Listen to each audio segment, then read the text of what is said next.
C'est pas moi, c'est lui. Alors hier soir, à Bruxelles, Emmanuel Macron s'est défendu de toute erreur en accusant très courageusement les ministres et les journalistes.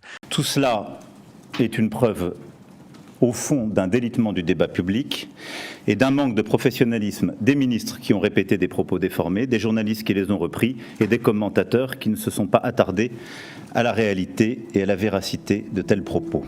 L'histoire d'un piège implacable qui referme ses mâchoires sur un homme marqué par le destin. Un homme qui devra affronter les dangers auxquels rien ne l'a préparé.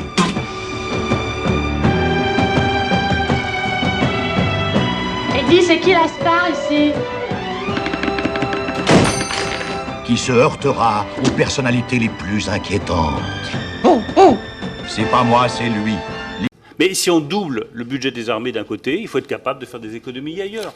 Tout n'est pas possible. L'histoire d'un homme que son ambition démesurée mènera trop loin. Ça, c'est vrai. Dans un monde cruel où les faibles n'ont pas leur place. C'est pas moi, c'est lui. Une aventure haletante où les passions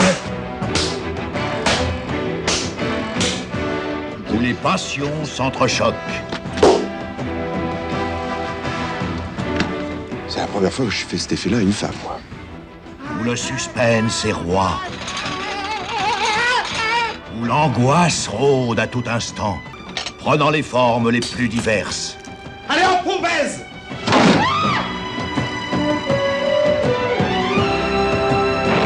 Moi, je suis socialiste et je l'assume. L'honnêteté m'oblige à vous dire que je ne suis pas socialiste. Je revendique l'immaturité et l'inexpérience politique. C'est pas moi, c'est lui. En voyant ce film, souvenez-vous-en, cet homme, demain, ce pourrait être vous.